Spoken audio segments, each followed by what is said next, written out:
the Reverend James B. Thomas.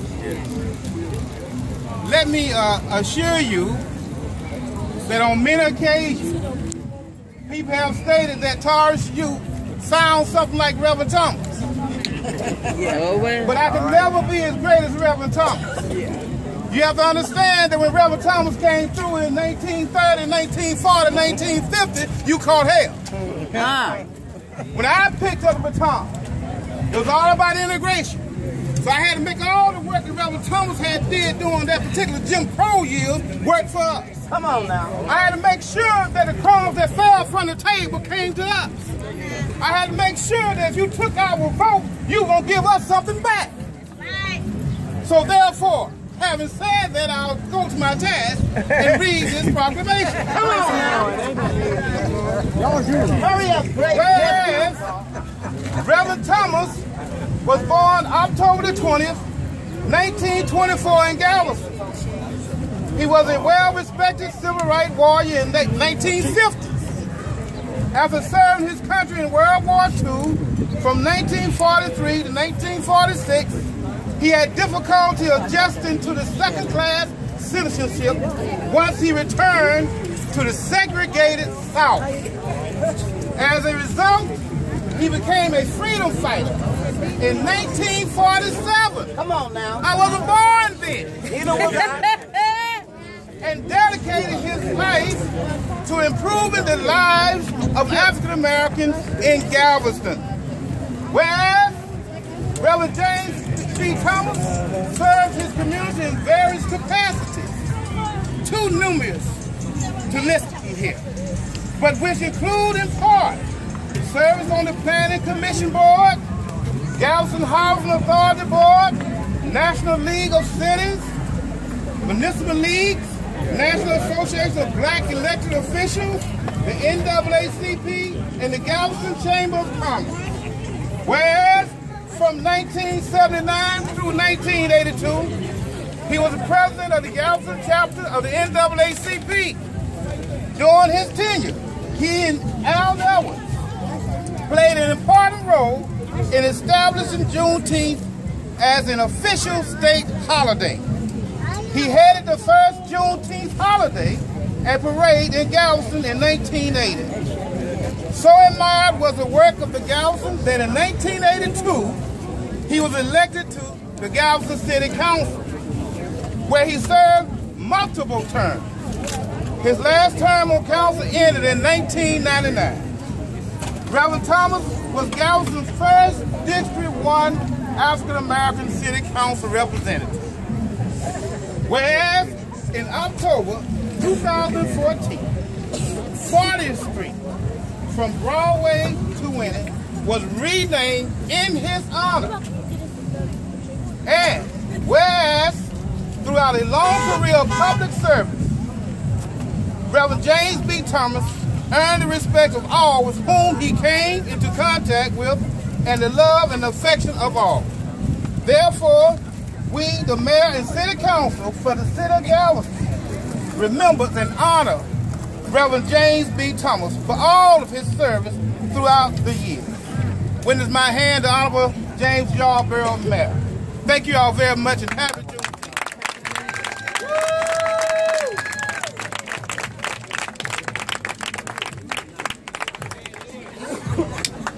And learn from him. He was a fighter way back when it wasn't popular to do what he was doing. There were a lot of things that he did behind the scenes that a lot of people don't know about. But because I was his bodyguard, I had an opportunity to see things up close and personal. From the trips to Austin, to going down to Vidor, Texas, to doing the things that other people wouldn't do. Reverend Thomas stepped up to the plate and did. He wasn't a city councilman at the time. He was a concerned citizen at the time. He was a mail carrier who was involved enough. On many nights when I was working patrol, he would come to the jail to get people out of jail, not pay a bond, but merely on his name and his promise that he would deliver them to court. He was the kind of individual you could call in the middle of the night He did not answer his phone, he answered it. And whatever you needed, he did for you. So I'm so proud to have an opportunity to not only have worked with him, but to have seen the untold story of Reverend James Thomas. I too am one of those that he adopted into his family. Wherever he went, whatever doors were open to him, he opened those doors to me. And I appreciate the opportunity to know him, to stand on this historic day as we name a street in his honor. So don't forget the ones who fought the fight. A lot of us are taking credit for stuff that we didn't do. There were men like Thomas who wasn't afraid. When they burned the cross at the church on 29th Street, he wasn't afraid. When they burned the cross at his house, he wasn't afraid. He kept doing what he was doing. And I'm thankful for James Thomas. Thank you.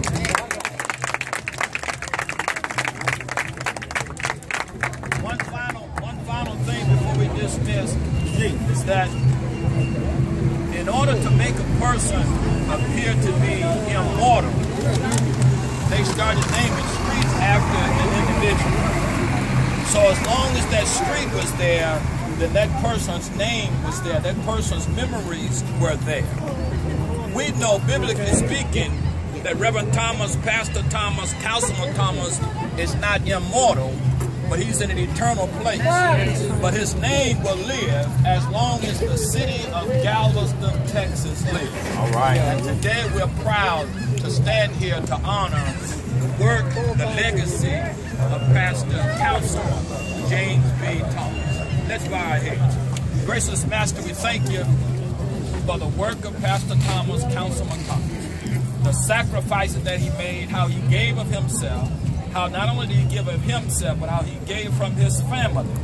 The sacrifices he made to serve this community, this city, this state, this country. Father, we thank you for him, for all that you put in him, and all that he was willing to give from himself to serve.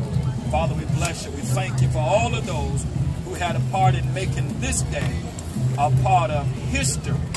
The history of Galveston, the history of Texas, and the history of America. This is our prayer in Jesus' name. Amen. Thank you. Thank you. Thank you. Okay, we want to thank all of you for coming. Everybody around here want to take a picture so we can have it, put it in his book. Family picture? And then we're going to have a family picture. Do all His brothers, that. Yeah, we're going to do the 50.